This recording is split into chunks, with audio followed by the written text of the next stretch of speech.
É um imenso prazer continuar nosso estudo do livro de Daniel. Hoje nós vamos entrar no assunto de capítulo 8. Mas antes de entrar nesta nova visão, vamos ter uma recapitulação do livro todo e ver exatamente o que estudamos até agora. Olhando ao conteúdo esboçado aqui do livro de Daniel, nós vemos que capítulos 1 a 6, então, se relaciona com a vida de Daniel.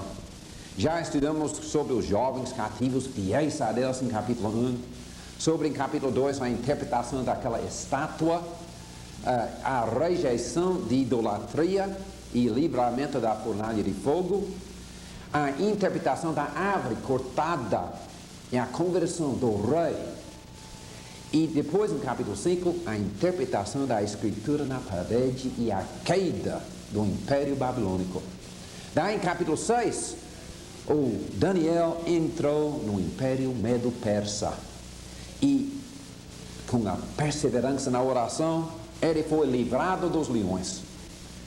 Então, começando com o capítulo 7, nós entramos nas visões de Daniel. A última vez, estudamos sobre o quarto animal de 11 chifres e o reino eterno do Filho do Homem.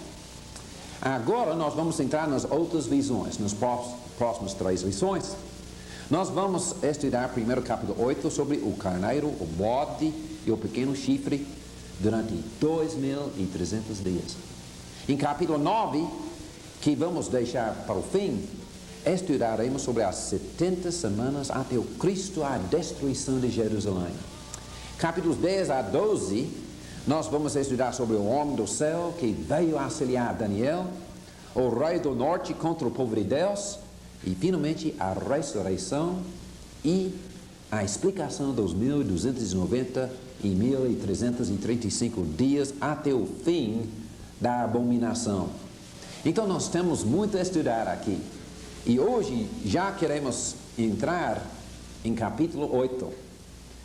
Então, em capítulo 8, nós temos esta visão.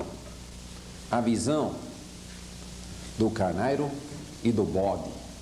Então eu vou ler aqui alguns versículos e pode ir olhando ao carneiro e ao bode para gravar bem na sua mente.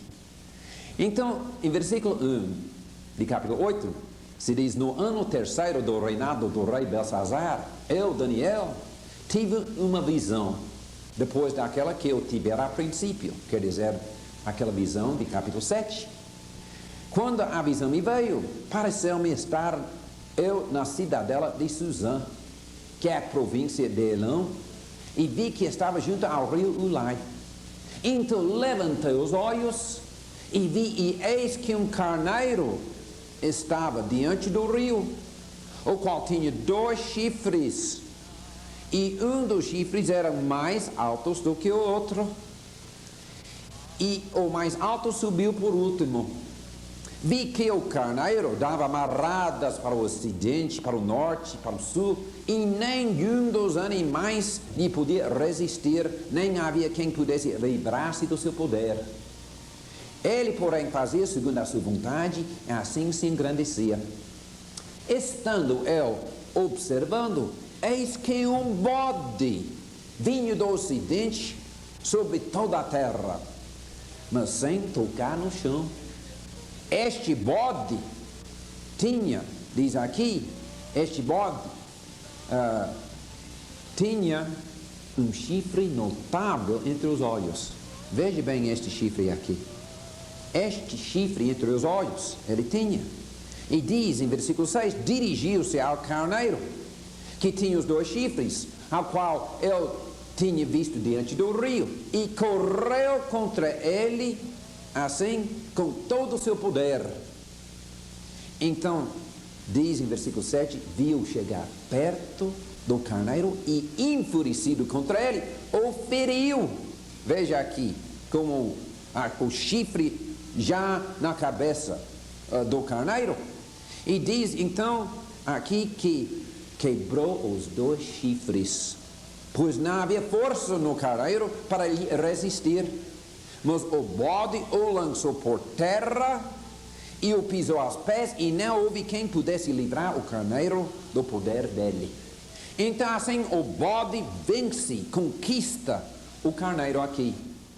Então depois diz em versículo 8, o bode se engrandeceu sobremaneira, e na sua força quebrou-se-lhe o grande chifre. Em seu lugar saíram 4 chifres notáveis. Então veja bem aqui o que aconteceu. Este grande chifre aqui se quebrou, e no seu lugar saíram 4 chifres notáveis.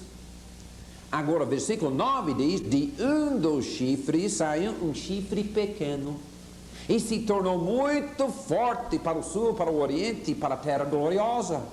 Cresceu até atingir o exército dos céus, e alguns dos exércitos das estrelas lançou por terra e os pisou. Sim, engrandeceu-se até o príncipe do exército. Dele tirou o sacrifício costumado, e o lugar do seu santuário foi deitado abaixo.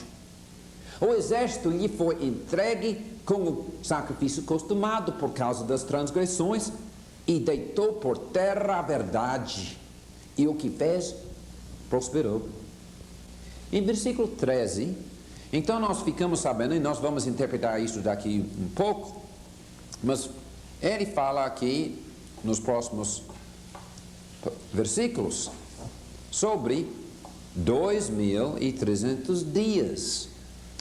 Leia bem versículos 13 e 14. Depois ouvi um santo que falava, e disse outro santo àquele que falava, até quando durará a visão do costumado sacrifício e da transgressão assoladora, visão na qual era entregue o santuário e o exército, a fim de serem pisados? E ele me disse, até 2.300 tardes e manhãs, e o santuário será purificado. Então aqui nós temos uma visão misteriosa mesmo. É difícil de compreender se tivéssemos apenas a visão aqui. É interessante como diferentes grupos religiosos têm interpretado esta passagem. Por exemplo, a Igreja Adventista do Sétimo Dia usa esta passagem como base do começo da sua seita. Sabe como eles interpretam? Quando eles chegam a estes dias aqui, os 2.300 dias, eles interpretam da seguinte forma. Eles dizem que 2.300 dias significa 2.300 anos. Eles convertem os dias em anos. Daí, eles dizem que estes 2.300 anos começaram quando começaram as 70 semanas de capítulo 9.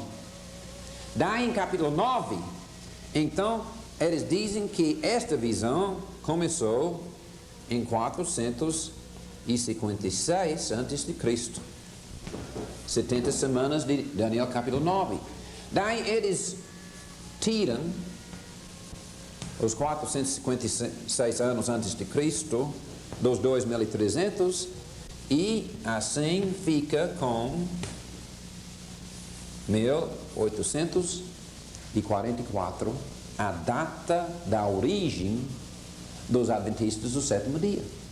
Eles acham então que esta profecia está profetizando o início da sua seita. E daí aqui a base pela igreja toda, em Daniel capítulo 8. Então, como é que eles podem interpretar desta maneira?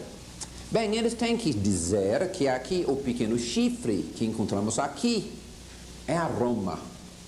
E eles interpretam sendo a Igreja Católica Romana. E eles acham que em 1844, então deixou de ser um grande poder a Igreja Católica Romana, e daí começou a Igreja Adventista do sétimo dia. Agora, será que esta é uma interpretação razoável? Então vejamos primeiro. Primeiro quero ver que este chifre não é o pequeno chifre de capítulo 7, como muitos entendem. Muitos acham que aqui o que temos o mesmo chifre